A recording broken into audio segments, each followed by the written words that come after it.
इस प्रातः काल की पुनीत बेला में हमें परम प्रभु श्री द्वारकाधीश जी की असीम अनुकंपा का प्रत्यक्ष भान हो रहा है, जिससे हमारे यहाँ परम तत्वज्ञानी श्रद्धेय श्री स्वामी अखंडानंद जी सरस्वती महाराज विगत वर्षों की तरह इस वर्ष भी पधारे हैं।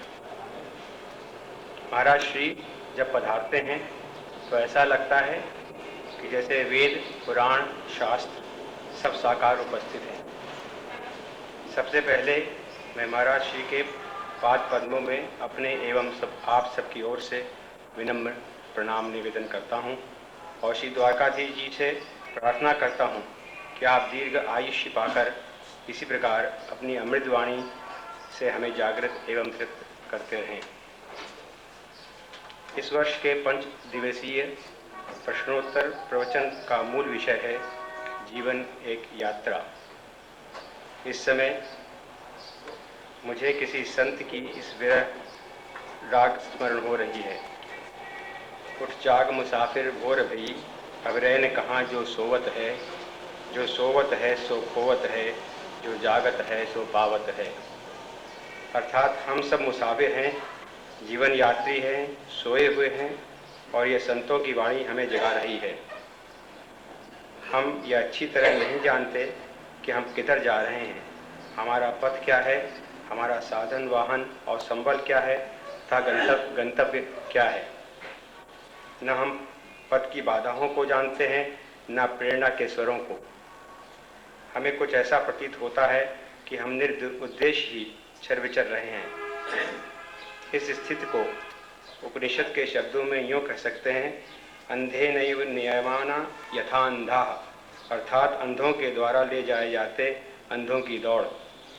इस भाग दौड़ में हम कुछ काल रुककर महाराज श्री से पथ प्रदर्शन की अभिलाषा करते हैं और जिससे हम अपने को, अपनी यात्रा को तथा अपने लक्ष्य को जानकर जीवन साफल्य प्राप्त करें। मैं सभी उपस्थित धर्मानुरागी बहनों एवं भाइयों का हार्दिक अभिनंदन करता हूँ। महाराज श्री के साथ पधारे एवं अन्य उपस्थित महात्माओं का सादर प्रणाम करता हूँ। आज की प्रश्नमाला का प्रथम प्रश्न इस प्रकार है।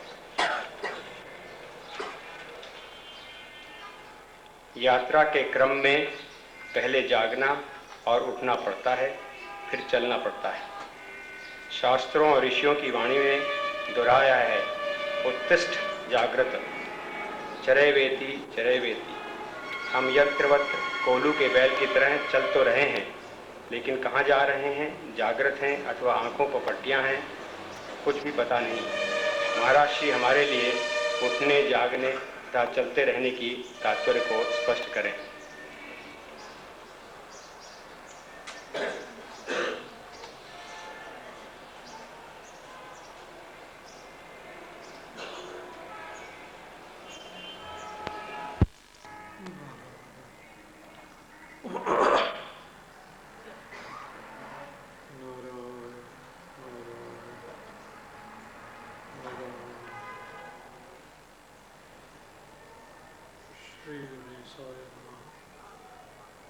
सद्गुरु श्री सरस्वती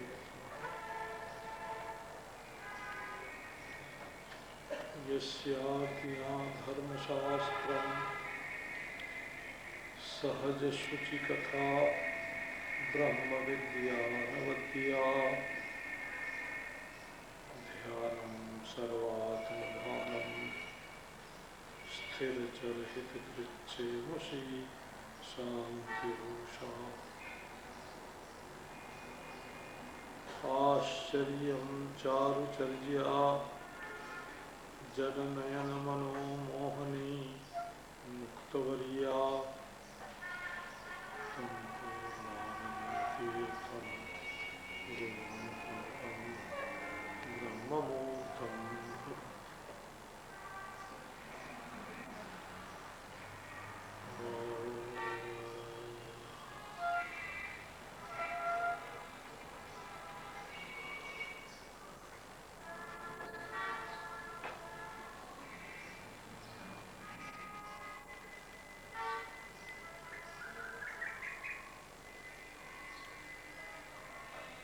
जीवन एक यात्रा है।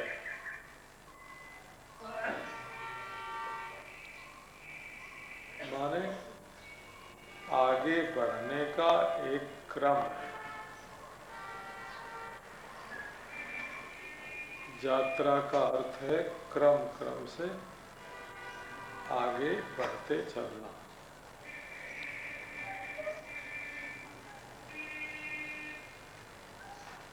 एक बार की बात है,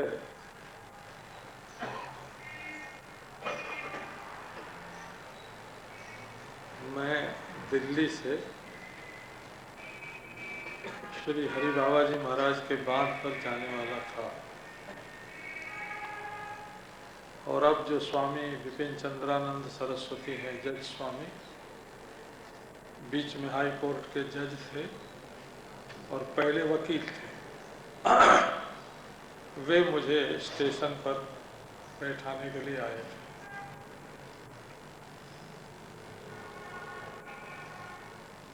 बात तो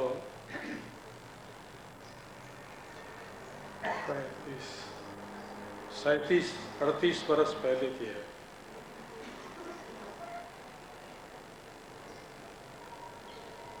स्टेशन पर आकर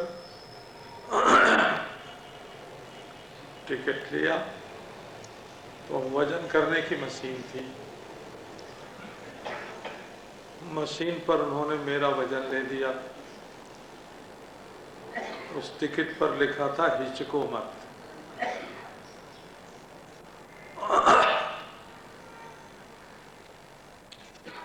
जब प्लेटफार्म पर गए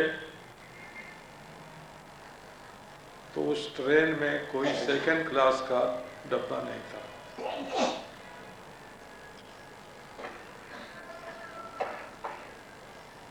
तो फिर ये निश्चय हुआ कि फर्स्ट क्लास में बैठ जाए। टिकट वही सेकंड क्लास का, हिचको मत।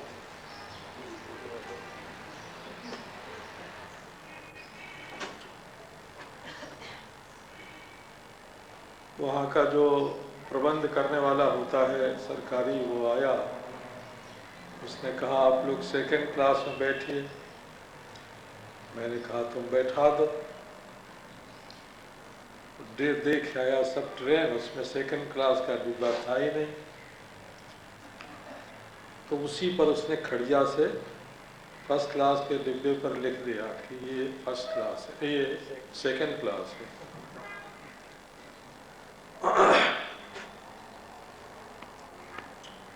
आगे बढ़े, जब ट्रेन चली तो उन दिनों हम नल का, स्टेशन का पानी नहीं पीते थे। पानी लेने के लिए हमारे छोटे जी ब्रह्मचारी स्वामी लीलानंद जी महाराज कुएं पर पानी खींचने गए और ट्रेन चल पड़ी। तो फिर मुझे याद आया हिचको मत, और मैंने वो जंजीर खींच दी। गाड़ी खड़ी हो गई, वे दौड़ के आ गए। गार्ड ने आके हमारे टिकट ले लिए। अलीगढ़ पहुंचने पर फिर वो स्वयं आया और टिकट दे के चला गया, कुछ बोला नहीं। दूसरी ट्रेन से हम लोग फिर बबराला स्टेशन पर पहुंचे। 7-8 बज चुके थे शाम के।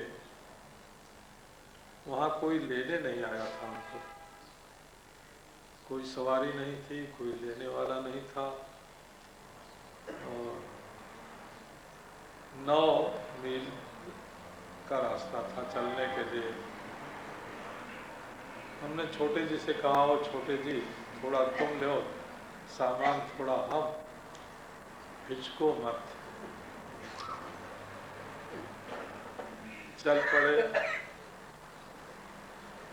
चल पड़े तो उस गांव के ठाकुर साहब की बैलगाड़ी वहां आई हुई थी किसी कारण से। 2 स्त्रियां थी उसमें। वो उतर के खड़ी हो गई और प्रणाम करके बोले कि स्वामी जी आप गाड़ी में बैठ जाइए। मैंने कहा हम गाड़ी में तो नहीं बैठेंगे, पर तुम हमारा सामान ले लो, अपनी गाड़ी में रख लो, हम पैदल चलेंगे। वहां से चले, सामान की समस्या हल हो गई, हिचको मत। थोड़ी देर आगे बढ़े तो एक बैलगाड़ी वाला बिरहा गाता हुआ आहिर था, पीछे से अपना रथ दौड़ाता हुआ आया। मैं पूछ दिया क्यों भाई, हमको ले चलोगे? बोला हाँ महाराज बैठ जाइए, हम तो जा ही रहे हैं। बैठ गए। 12 बजे रात को बांध पर पहुंच गए। वहां सब लोग सो गए थे। पहरेदार होंगे तो होंगे, पर हमको बता दिया गया था कि हमारे लिए हरि बाबा जी ने ठहरने के लिए नई कुटिया बनाई है और अमुक जगह पर है। वहां गया तो उसमें ताला बंद था। तो फिर मंत्र याद आया हिचको मत, और मैंने ताले पर हाथ लगाकर जो खींचा तो खुल गया वो। कमरे में जाके और अपनी जो होगा उस समय दरी टाट चदरा कुछ अपने पास बिछा के हम लोग मजे से सो गए। तो एक यात्रा का प्रसंग मैंने ये आपको सुनाया। ये जो हम अपने जीवन में बहुत दुविधा नहीं रखते हैं, हर बात में दुविधा, हर बात में दुविधा, ये कोई जीवन यात्रा की उत्तम विधा नहीं है। बिना हिचके आगे बढ़ना चाहिए।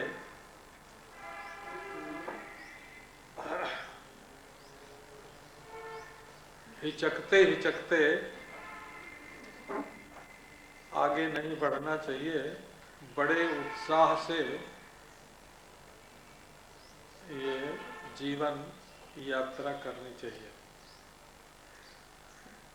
पहली बात तो यह है कि इसमें निकम्मा बिल्कुल नहीं होना चाहिए।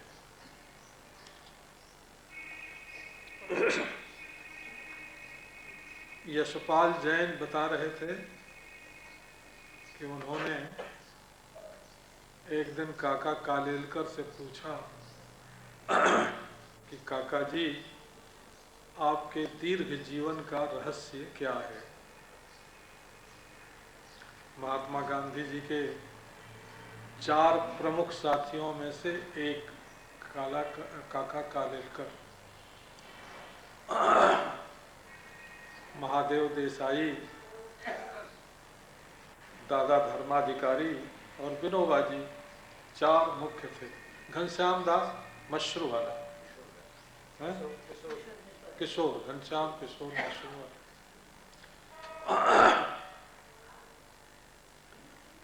तो काका कालेलकर ने बताया कि मृत्यु मेरा पीछा तो करती है, परंतु वो जहां समझ करके निशाना लगाती है, मारती है, आना चाहती है, वहां से मैं आगे बढ़ जाता हूं। वो ढूंढते ढूंढते आती है और मैं वहां नहीं मिलता हूं, मैं उससे और आगे बढ़ जाता हूं। तो यही सिद्धांत है जीवन का, चरई वेती चरई वेती। आगे बढ़ो, चले चलो, चलते ही चलो, चरई वेती, चलते ही चलो। निरंतर अपने जीवन में आगे बढ़ने का प्रयास करना चाहिए। देखो, गंगा जी हैं, गंगा जी का नाम लेने से भी पवित्रता प्राप्त होती है। ये भगवान के चरणारविंद से निकले, ब्रह्मा जी के कमंडलों में आए। ब्रह्मा जी के कमंडलों में से निकले तो शंकर जी के सिर पर आए, वहां से हिमालय की चोटी पर आए, वहां से समभूमि हरिद्वार में आए,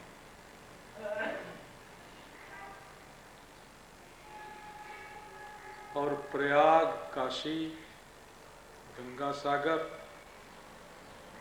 सब जगह होती हुई फिर भगवान के चरणारविंद में ही क्षीर सागर साई प्रभु के चरणारविंद में ही जाकर विलीन हो गए। लेकिन फिर वहां से निकलते हैं और फिर यात्रा करते हैं, फिर वहां से निकलते हैं, फिर यात्रा करते हैं। सत्पुरुष के जीवन में कहीं रुकावट नहीं है। ऋग्वेद में एक मंत्र आता है,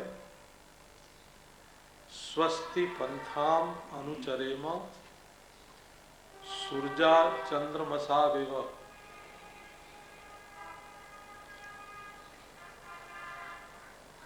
जानता तदता अघ्नता संगमे मही। हम कल्याणकारी मार्ग पर चलें और सकुशल समंगल चलें, कुशल मंगल को अपने साथ लिए लिए कल्याणकारी मार्ग पर चलें। स्वस्ति यथा स्यात् तथा चरेम, स्वस्ति पंथा पंथान अनुचरेम। हम कल्याणकारी मार्ग पर चलें और अपने साथ कल्याण और मंगल लिए लिए चलें। जहाँ चलें वहाँ मंगल, जहाँ चलें वहाँ कल्याण। कैसे चलें? तो सूर्या चंद्रमसा विव, जैसे आकाश में सूर्य और चंद्रमा चलते हैं, कहीं रुकावट नहीं है। ये जो लोग कहते हैं कि सूर्य स्थिर है और पृथ्वी चलती है, उन्हें जगत का रहस्य ज्ञात नहीं है। ठीक है, पृथ्वी चलती है, परंतु पृथ्वी अपने उपग्रहों को लेकर चलती है, चंद्रमा को लेकर चलती है, चंद्रमा बृहस्पति को लेकर चलता है और सूर्य भी चलता है। वो चंद्रमा बृहस्पति सहित पृथ्वी को लेकर चलता है और वो ध्रुव की परिक्रमा करता है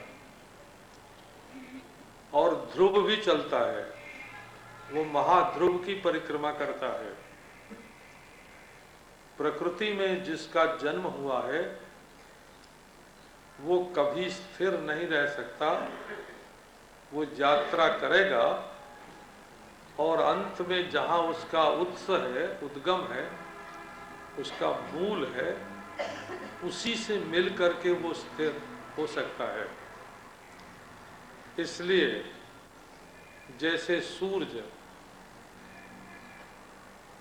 ताप और प्रकाश देते हुए आकाश में निरंतर विचरण करते हैं, जैसे चंद्रमा आह्लाद और प्रकाश देते हुए निरंतर आकाश मार्ग में विचरण करते हैं, उसी प्रकार हमें भी अपनी जीवन यात्रा निरंतर चालू रखनी चाहिए। उस यात्रा में 3 बात पर ध्यान रखने का है: जानता, ददता, अघ्नता संगमे मही। हम लोगों से मिलते हुए चलें और जानते हुए चलें और कुछ न कुछ सबको देते हुए चलें और किसी को हानि न पहुंचाते हुए चलें। जानता, ददता, अघ्नता संगमे मही। हम एक दूसरे को जाने। ये चित्त, चूंकि हम चेतन हैं, इसलिए हमारा स्वरूप है जानना, हमारा स्वभाव है जानना, हमारा गुण है जानना, हमारा धर्म है जानना। बेवकूफी को कभी अपने अंदर स्थान न दें, सर्वदा सजग रहकर, सचेत रहकर चलें। पहली बात है जीवन में जानते हुए चलना, समझदारी के साथ चलना, क्योंकि हमारा मूलभूत स्वरूप चेतन है। पत्थर में चेतना का विकास कम है, वैसे पत्थर भी पहले जब पैदा होते हैं तो बहुत नरम होते हैं और वो जैसे आलू खेत में पहले मटर के दाने की तरह होता है, और फिर बढ़ करके अमरूद के बराबर हो जाता है, उससे भी बड़ा हो जाता है। इसी प्रकार वो कठोर होता जाता है और बड़ी चट्टान के रूप में बदल जाता है। तो प्रत्येक वस्तु की यात्रा कहीं न कहीं से आरंभ होती है। ये पृथ्वी पहले जल के भीतर छिपी हुई थी, धीरे धीरे गाढ़ होने लगी, जमने लगी, और जब जमने लगी तब इसमें हरे हरे शोक पैदा हुए, फिर पेड़ पौधे हुए, फिर प्राणी हुए, पक्षी हुए, पशु हुए, मनुष्य हुए। यही क्रम वैदिक ग्रंथों में पृथ्वी की यात्रा का बताया हुआ है। मैं विज्ञान साइंस की बात तो नहीं जानता हूँ, पर वैदिक क्रम इसका यही है। पहले इसको पृथ्वी कहते थे, पृथु कहते थे, पृथ्वी कहते थे। इसका बड़ा भारी इतिहास वेदों में, ब्राह्मणों में, आरण्यकों में प्राप्त होता है। तो ये जीवन कहीं जमने के लिए नहीं है। पानी जब चलता रहता है तब स्वच्छ रहता है, अपने आप निर्मल होता जाता है, और पानी जब एक गड्ढे में रुक जाता है तब वो गंदा हो जाता है। इसलिए मनुष्य को अपने जीवन की यात्रा जारी रखना चाहिए हमेशा। तो इस यात्रा में अपने स्वरूप का जो ध्यान है वो अद्भुत है। जानता, ददता, अघनता, ये जीवन कैसा हो। तो जीवन में हमारे उपादान जो हैं, उपादान माने वो मसाला, वो मैटर जिससे हमारा जीवन बनता है। यत उपादाय कार्यम प्रवर्तते तत् उपादानम, जिसको लेकर कार्य जीवित रहता है और अपना काम करता है, उसका नाम होता है उपादान। तो हम हैं, ये हमारे जीवन का एक उपादान है, और हम जानते हैं ये जीवन का दूसरा उपादान है, और हम सुखी रहते हैं, ये हमारे जीवन का तीसरा उपादान है। माने सत, चेतन और आनंद, ये हमारे जीवन के मूल उपादान हैं। तो हमारे जीवन की यात्रा में क्या होना चाहिए? एक तो ये होना चाहिए कि अघनता, हम किसी को हानि न पहुंचावें, किसी को त्रास न दें, किसी को ह्रास की ओर न ले जाएं। सबके विकास में हमारा योग होना चाहिए। पेड़ पौधे का भी विकास हो हमारे जीवन से, और पशु पक्षियों का भी विकास हो हमारे जीवन से, मनुष्यों का विकास भी हो हमारे जीवन से, जाति का, संप्रदाय का, प्रांत का, राष्ट्र का, विश्व की मानवता के विकास में हम अपना योग दें। तो जीवन यात्रा का पहला रंग क्या होगा कि हम दूसरे के मृत्यु के कारण न बने और स्वयं मरने को डरे नहीं। और इसके लिए जो भी आवश्यक है, लोगों को अन्न मिले भोजन करने के लिए, पानी मिले पीने के लिए, वस्त्र मिले पहनने के लिए, औषधि मिले रोग की निवृत्ति के लिए, हम भी जिए और लोगों को जिलाते जिए। जीवन वही है जो केवल अपने लिए नहीं होता, अपने साथ सबको लेकर आगे बढ़ने के लिए होता है। उसमें छोटा और बड़ा ये विभाग नहीं होता। तो हमारे होने का दो नतीजा निकलना चाहिए,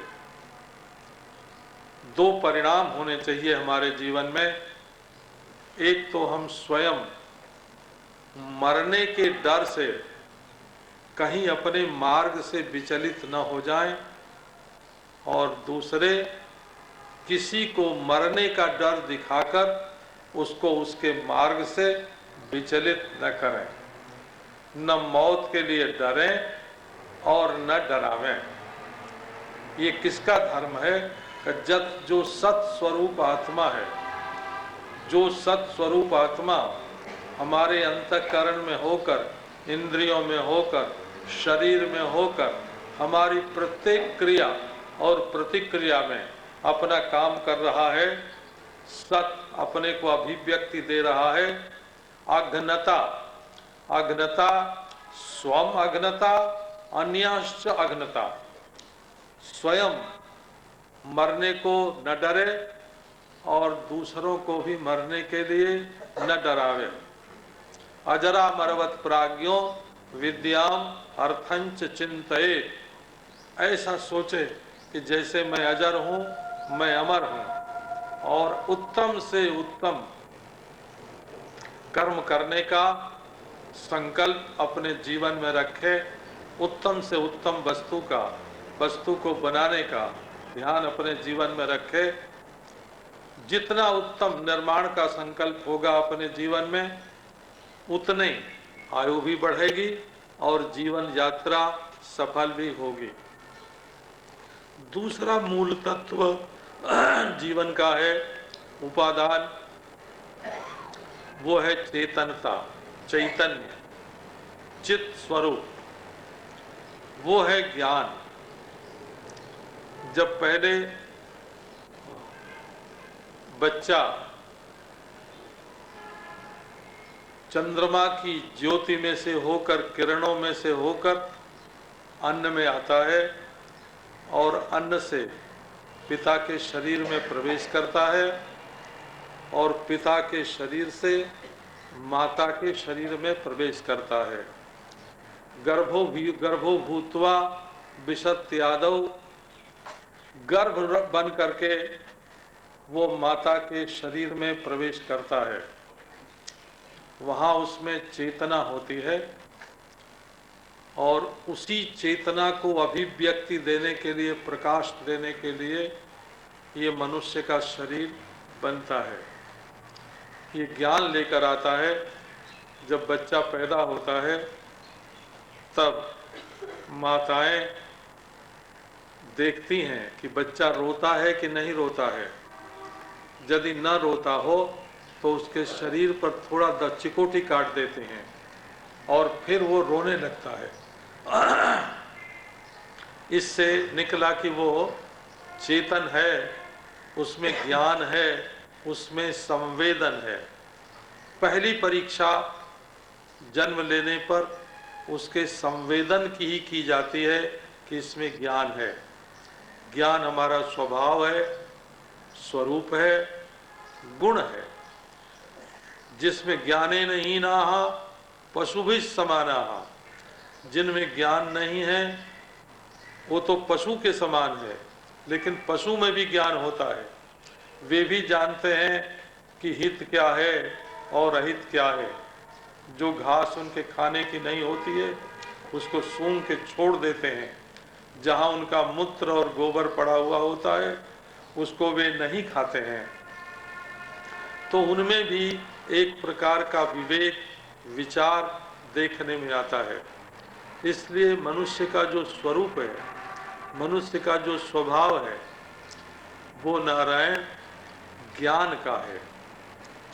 तो इसका अर्थ ये हुआ कि हम स्वयं अज्ञानी न बने और दूसरों को अज्ञानी न बनावें। जैसे सत होने से 4 धर्म हमारे अंदर निकलते हैं। मरने के लिए डरो मत, दूसरे को मरने को डरा करके कोई काम कराओ मत, कभी किसी प्रकार दूसरे को डराओ मत, और जियो और जीने दो। अन्न के द्वारा, वस्त्र के द्वारा, औषध के द्वारा, गृह निर्माण के द्वारा, संबंध के द्वारा, ये 4 प्रकार के धर्म हमारे है के धर्म हैं, है पने के धर्म हैं। इसी प्रकार 4 धर्म हमारे चेतन पने के धर्म के निकलते हैं, और वो हैं किसी को अज्ञानी मत बनाओ। जहाँ तक हो सके विद्यालय के द्वारा, स्कूल कॉलेज के द्वारा, सत्संग के द्वारा, पठन पाठन के द्वारा लोगों का ज्ञान, लोग अज्ञानी न रहें, उनका ज्ञान मिटे, और हम भी अज्ञानी न रहें। हमारे शरीर में जो ज्ञान का बीज है वो अंकुरित हो, वो वृक्ष के रूप में परिणत हो, उसमें पल्लव आवे, पुष्प लगे, उसमें फल लगे, और उसके रस से तृप्ति हो। आप यदि केवल वृक्ष के जीवन पर ध्यान दें, श्रीमद् भागवत में एक प्रसंग आया है कि देखो इन वृक्षों का जीवन, ये अपने फल के द्वारा, फूल के द्वारा, पल्लव के द्वारा, अपनी हरियाली के द्वारा, अपनी ठंडक के द्वारा, अपनी सुगंध के द्वारा लोगों को जीवन दान कर रहे हैं। यहाँ तक कि अपनी छाया के द्वारा, अपनी लकड़ी के द्वारा, अपने कोयले के द्वारा, अपनी छाल के द्वारा, अपनी जड़ के द्वारा, स्वयं जल करके भी ये दूसरों को जीवन दान करते हैं। जीवन तो वृक्षों का धन्य है। श्रीमद् भागवत में भगवान श्री कृष्ण ग्वाल बालों से कहते हैं, अहो येषाम वरम जन्म सर्व प्राण्युपजीवनम। इन वृक्षों का जीवन धन्य है, जिसका सहारा लेकर सब लोग अपने अपने जीवन का मार्ग प्रशस्त करते हैं। क्योंकि ये तो अपने हड्डी से और अपने कोयले से और अपने अंकुर से, अपनी छाल से, तने से, अपनी डालियों से, फूलों से, पत्तों से और फलों से, और अपनी हवा और अपनी छाया से भी लोगों का कल्याण करते हैं। कौन है मनुष्य जो इन वृक्षों की समता कर सके? जब एक वृक्ष में ऐसी प्रवृत्ति है कि वो किसी को हानि नहीं पहुंचाता है, तो आप तो चेतन हैं, आप सबको जीवन दान कीजिए और सबको ज्ञान दान कीजिए। तो 4 धर्म जैसे सत में से निकलते हैं, इसी प्रकार चेतन में से 4 प्रकार के धर्म निकलते हैं। अज्ञानी रहो मत, अज्ञानी बनाओ मत, और ज्ञान संपन्न बनो और दूसरों को ज्ञान प्राप्त होए, इसके लिए नारायण अपना जीवन व्यतीत करो। केवल अर्थ भोगने के लिए, धन कमाने के लिए ये जीवन नहीं है, केवल स्वयं के भोग भोगने के लिए ये जीवन नहीं है। धन एक बाहर की वस्तु है, वो कभी तिजोरी में रहती है, कभी जेब में रहती है, कभी बैंक में रहती है, कभी कारखाने में लगी रहती है। लेकिन रहती हमेशा बाहर है। वो हमारे शरीर के भीतर धन दौलत प्रवेश नहीं करता, केवल उसका अभिमान ही प्रवेश करता है। भोग जो है वो भीतर, अभिमान का सुख नहीं भोग का सुख देता है। और धर्म जो है वो अपने कर्मानुष्ठान का सुख देता है। तो बाहर रहता है धन, भीतर रहता है, मन में रहता है काम, बुद्धि में रहता है धर्म, और आत्मा में रहता है मोक्ष। तो इन चारों को अपने जीवन में अभिव्यक्ति देना, ये हमारी जीवन यात्रा होती है। तो जानता ददता अघुनता संगमे मही, हम किसी को हानि न पहुंचावें, साथ ही साथ हमारा स्वरूप आनंद है, हमारा स्वरूप सुख है, हम सुखी रहना चाहते हैं। ये केवल मनुष्य की नहीं, प्राणी मात्र की, एक जुए की भी, एक मच्छर की भी, एक खटमल की भी ये प्रवृत्ति है कि वो दुख नहीं चाहता, सुख चाहता है। सुखम में भूयात दुखम में मा भूत, मुझे दुख न हो, मुझे सुख की प्राप्ति हो, ये खटमल भी चाहता है। जब कभी खटमल पलंग पर निकल आता है और हम उसको हाथ से दबाना चाहते हैं तो वो भागता है। क्यों भागता है? दुख नहीं चाहता है। जहाँ वो आराम से बैठा रहता है, जहाँ उसको खाना पीना मिलता है, जहाँ उसको सांस लेने के लिए हवा मिलती है, वहाँ वो रहना चाहता है।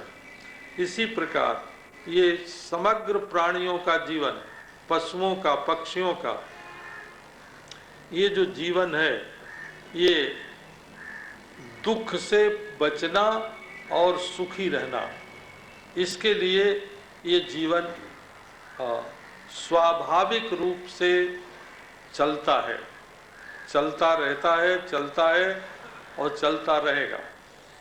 तो हमारे जीवन के लिए इसमें से चार बात निकलती है। वेदांत लोग बोलते हैं सत है, चित है, आनंद है। अरे भाई, ये शब्द दोहराने के लिए नहीं है। तुम किसी दूसरे को दुखी मत करो। यदि दूसरे के जीवन में तुम दुख पैदा करने की कोशिश करोगे तो वो दुख तुम्हारे जीवन में आवेगा। यही व्यवहार में सबसे बड़ी बुद्धिमत्ता यही है मनुष्य की, कि जानबूझकर वो दूसरे को दुख पहुंचाने से बचे। क्योंकि असल में जिसको तुम दूसरा समझ रहे हो वो दूसरा नहीं है। उसके शरीर की माटी और तुम्हारे शरीर की माटी एक है।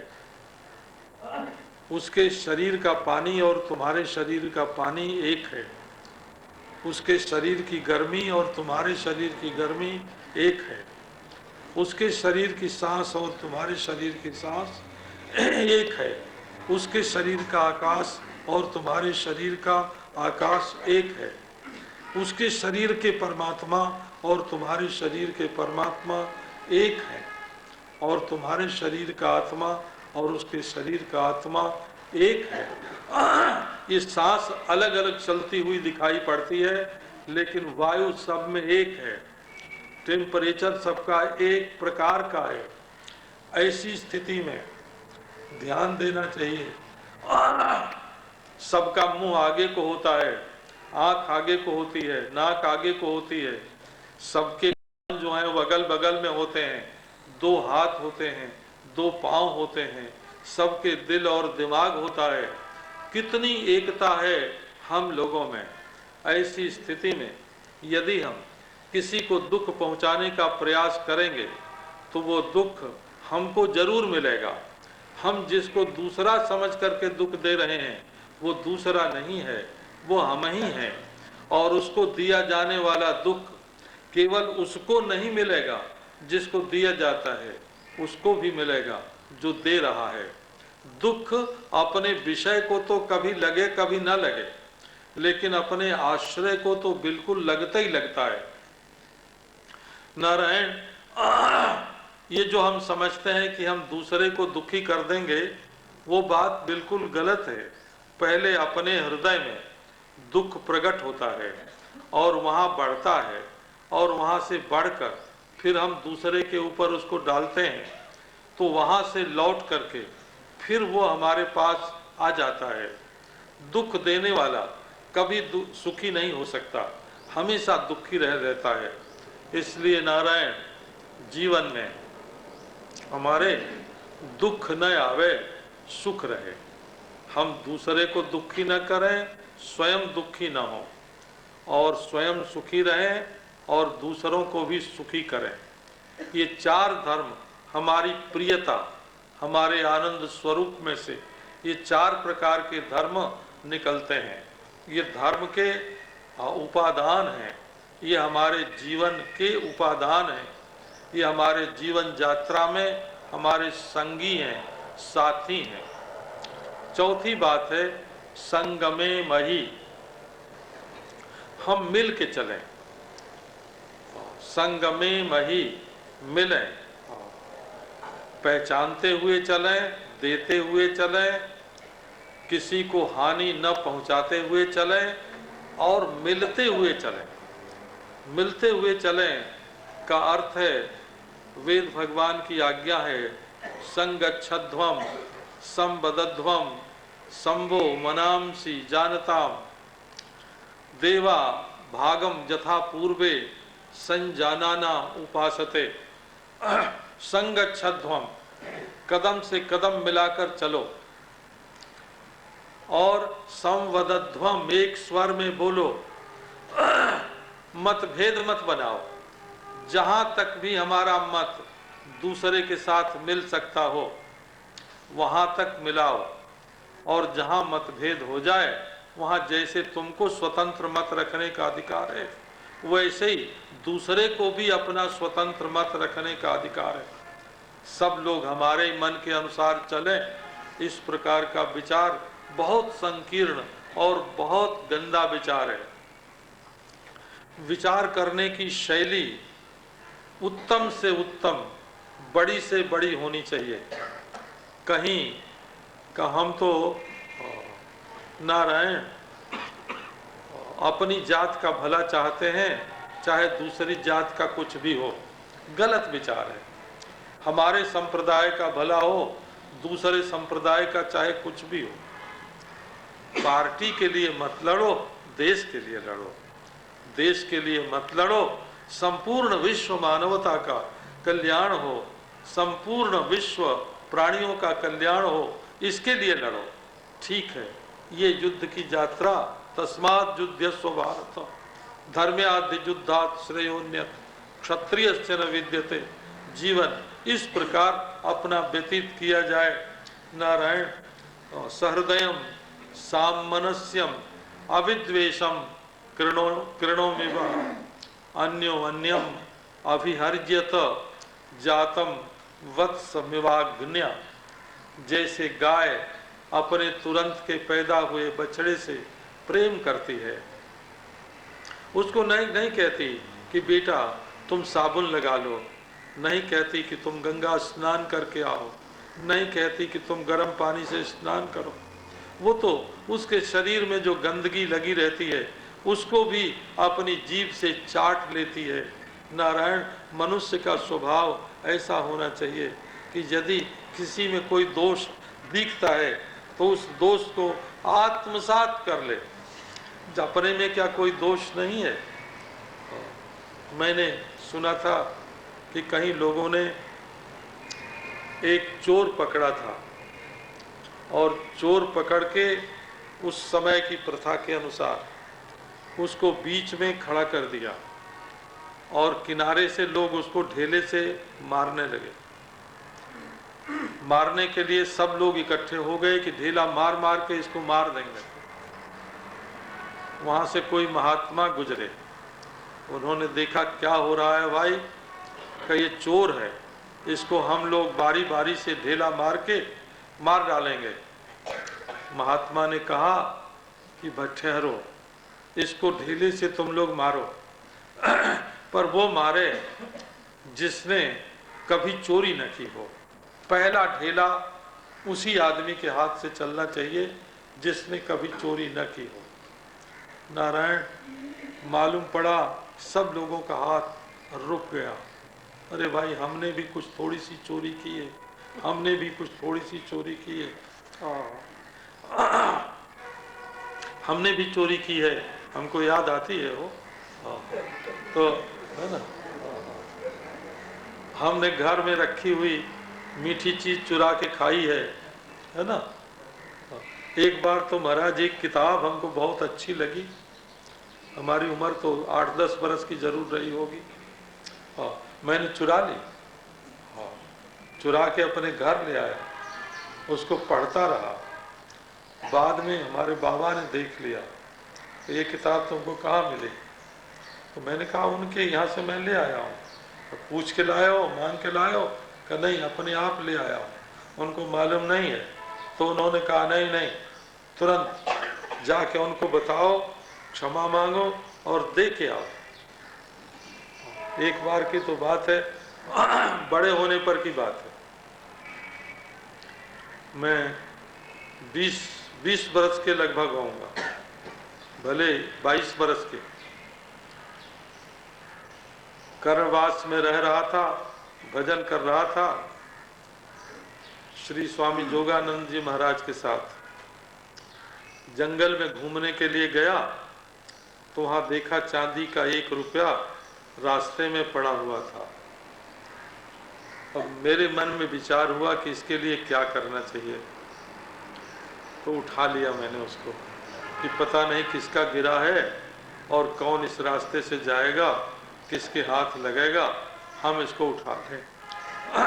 उठा के ले आए, लाके महाराज स्वामी जी को बताया, स्वामी जोगानंद जी को, कि 1 रुपया मिला है। वो बोले कि अभी तुरंत जाओ और जहां मिला है वहीं रख के आ जाओ, और यदि तुम्हें ये डर हो कि पता नहीं किसका रुपया है, किसको मिलेगा, तो तुम ले जाकर पुलिस में इस रुपये को जमा कर दो, पुलिस इसकी व्यवस्था करेगी। नहीं तो जिसका रुपया गिरा है वो बेचारा ढूंढता हुआ आवेगा, परेशान होगा और दूसरे के हाथ चला जाएगा। तो नारायण, दूसरे की संपत्ति अपने घर में आवे नहीं। इस पर विचार कर संगमे मही हमको बिल्कुल प्यार की दृष्टि से अपना जीवन व्यतीत करना चाहिए।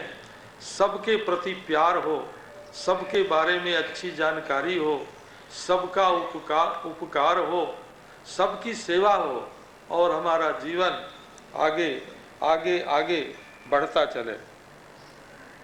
तो स्वस्ति पंथाम अनुचरेम, हम कल्याणकारी मार्ग में चलें और कुशल मंगल के साथ आनंद से लथपथ। यदि हम आनंद में रहेंगे तो दूसरों को आनंद दे सकेंगे, और हम खुद उदास होंगे, सुस्त होंगे, दुखी होंगे, तो दूसरे को सुखी कहाँ से कर सकेंगे।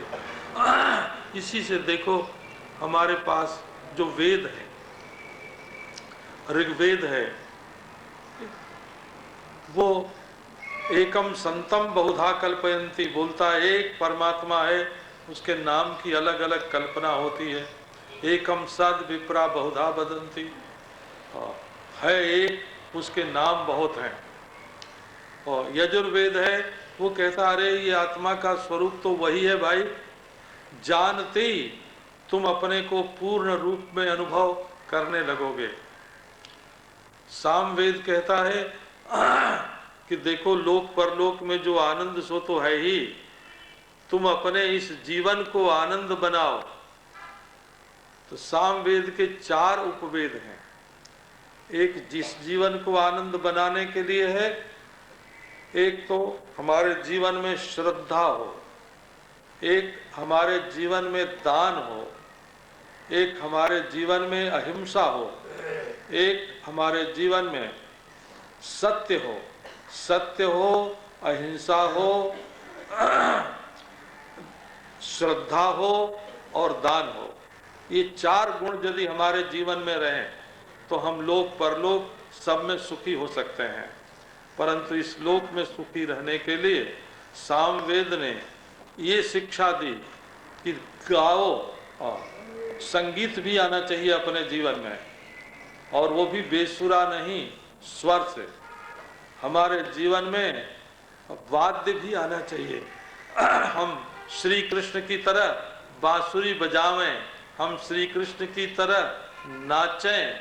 ये हमारे जीवन के लिए संगीत है, वाद्य है, नृत्य है। नाचें और अभिनय करें।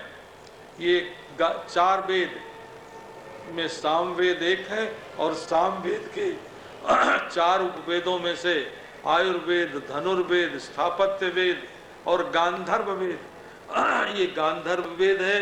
और गांधर्व वेद की ये 4 शाखाएं हैं। ये नहीं है कि हम जैसे तैसे जहां तहां बैठ जाएं। उज्जवल चरित्र के साथ हमारा जीवन व्यतीत करना चाहिए। जब आदमी की आदत पड़ जाती है कि वो गंदी जगह में बैठ जाए, तो यथा ही मलिनैर वस्त्रैर यत्र तत्रोपविश्यते एवं चलित वृत्तस्तु वृत्त शेषम न रक्षति। जब आदमी गंदा कपड़ा पहनने लगता है तो चाहे जहां बैठ जाता है। इसी प्रकार जब मनुष्य अपने चरित्र को एक बार गिरा लेता है, मार्गच्युत कर देता है, तो नारायण वो कहीं भी गिर सकता है, कहीं भी गंदगी में फंस सकता है, कहीं भी अपने को गंदा बना सकता है।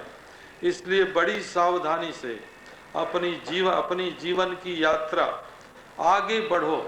रोज प्रातः काल नींद टूटते ही विचार कर लेना चाहिए कि आज हमको क्या क्या अच्छे काम करने हैं, कितना आगे बढ़ना है।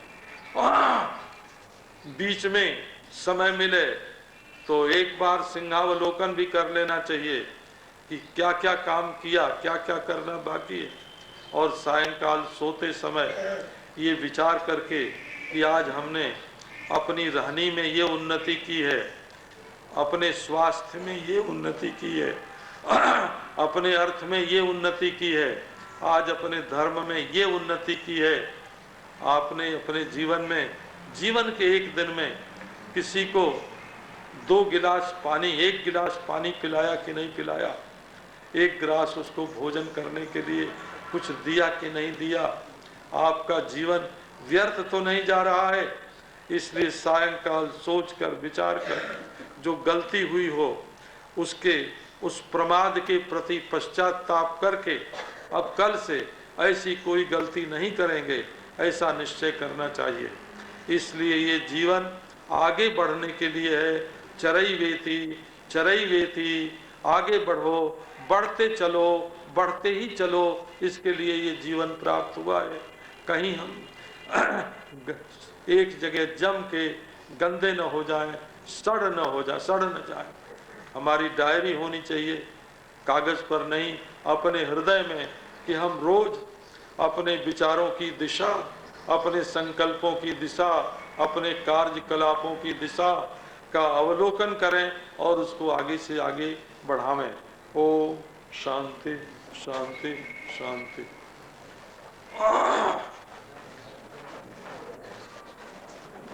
बस अब यहीं से ठीक है, हमको इधर चलना पड़ेगा।